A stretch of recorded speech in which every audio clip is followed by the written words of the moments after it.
어린이 여러분, 우리는 모두 하나님의 백성들이지요.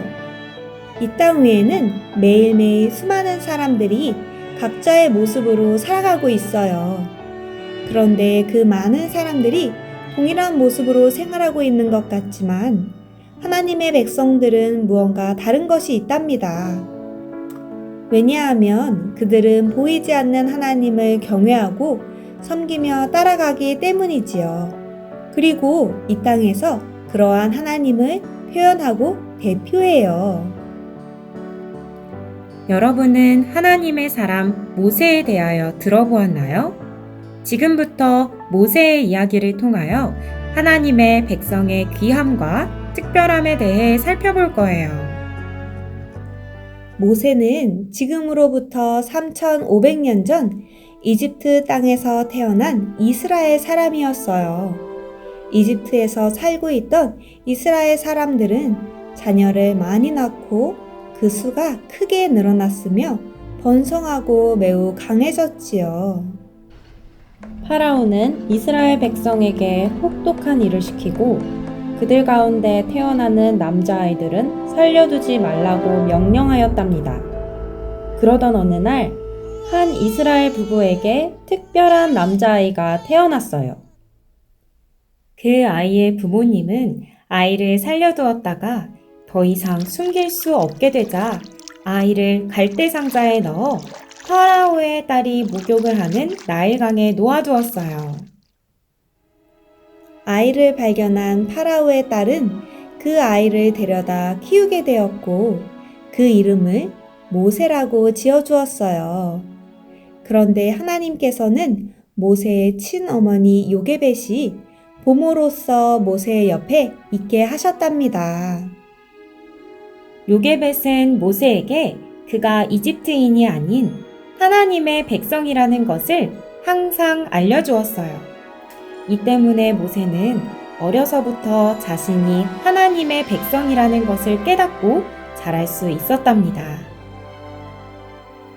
모세가 어른이 되었을 때 그는 자신이 이스라엘, 즉 하나님의 백성이라는 것을 잊지 않고 있었어요.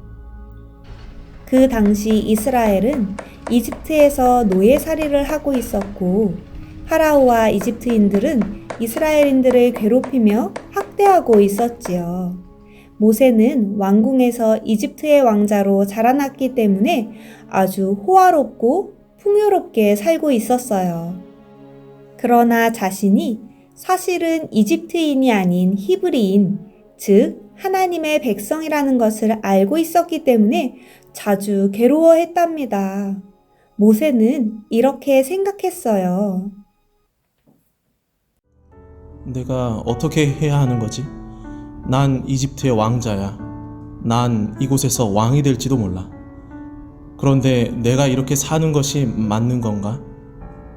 내 동족들은 저 밖에서 고통당하고 있는데 내가 여기에서 이렇게 풍요롭게 살아도 되는 건가? 내 어머니 요게벳이 내게 말했었지. 난 하나님의 택하신 거룩한 백성이라고. 내가 크면 저들을 구원하러 가야 한다고. 그래, 내 동족들에게 가자. 이곳을 떠나서 난 하나님의 백성과 함께 해야 해. 그들과 함께 고난받는 것을 선택하겠어. 모세는 이집트의 왕자로 풍요롭게 사는 것보다 하나님의 백성으로서 살기를 더욱 원하게 되었지요. 우여곡절 끝에 모세는 파라오의 왕궁에서 나와 광야로 멀리 떠나게 되었어요. 거기서 그는 40년 동안 양을 치는 생활을 살았고 하나님만을 신뢰하는 것을 배울 수 있었답니다. 그러던 어느 날 하나님은 그분의 백성 이스라엘을 구원하려 그를 이집트로 보내셨어요. 하나님께서는 모세에게 이렇게 말씀하셨지요. 파라오에게 가서 여호와가 이렇게 말한다고 전하여라. 내 백성을 보내라. 그들이 나를 섬길 것이다. 12번의 재앙 끝에 파라오가 이집트를 떠나는 것을 허락하자 모세의 인도에 따라 200만 명이나 되는 이스라엘 백성이 노예살이하던 이집트 땅을 떠나게 되었어요. 하나님께서는 신실하고도 놀라운 방식으로 이스라엘 백성을 이끌어 가셨지요. 이집트를 탈출한 이스라엘 백성들에게 큰 어려움이 기다리고 있었어요. 그것은 곧 홍해 바다가 그들을 가로막고 있었던 것이랍니다. 빨리 바다를 건너지 않으면 뒤쫓아오는 파라오의 군대에게 잡히게 될 거예요. 그런데 그때 모세는 하나님의 말씀에 따라 지팡이를 들고 바다 위로 손을 뻗었어요. 그랬더니 하나님께서는 그 바다가 갈라져 땅이 드러나게 하셨답니다. 그래서 이스라엘 백성들은 무사히 그 바다를 건널 수 있었지요. 이렇게 하여 이스라엘 백성들은 파라오의 추격을 피하여 광야로 오게 되었어요. 하나님은 그들이 그분의 백성으로 살 수 있도록 시나이 산에서 모세를 통하여 십계명을 주셨답니다. 그것은 이스라엘이 그분을 경외하고 사랑하며 이 땅에서 그분의 표현이 되게 하기 위한 것이었어요.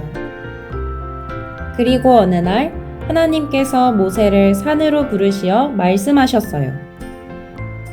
그것은 그들이 하나님의 말에 순종하고 그분의 언약을 지키면 모든 백성들 가운데에서 하나님의 개인적인 보물이 될 것이라는 이스라엘 자손을 향하여 하신 그분의 말씀이셨지요. 너희는 내가 이집트 사람들에게 무엇을 하였는지를 보았고 내가 어떻게 너희를 독수리 날개에 태워 나에게 데려왔는지도 보았다. 이제 너희가 참으로 나의 말에 순종하고 나의 언약을 지키면 너희는 모든 백성들 가운데에서 내 개인적인 보물이 될 것이다. 왜냐하면 온 땅이 나의 것이기 때문이다. 이처럼 구약시대의 이스라엘은 하나님께서 선택하신 민족으로서 그분의 눈에 보물과도 같았어요. 그들이 어려움을 당할 때 하나님은 그들을 눈동자와 같이 지키셨답니다. 특별히 이스라엘이 이집트에서 노예살이를 할 때 하나님께서는 모세를 사용하셔서 그들을 구출하셨어요. 모세는 이집트의 왕자로 풍요롭게 살아갈 수도 있었지만 하나님을 경외함으로 하나님의 백성과 함께 고난받기를 선택하였고 하나님께 크게 쓰임받을 수 있었답니다. 어린이 여러분, 우리도 모세처럼 세상을 사랑하지 말고 하나님의 백성을 선택하고 하나님의 백성으로 살아야 해요.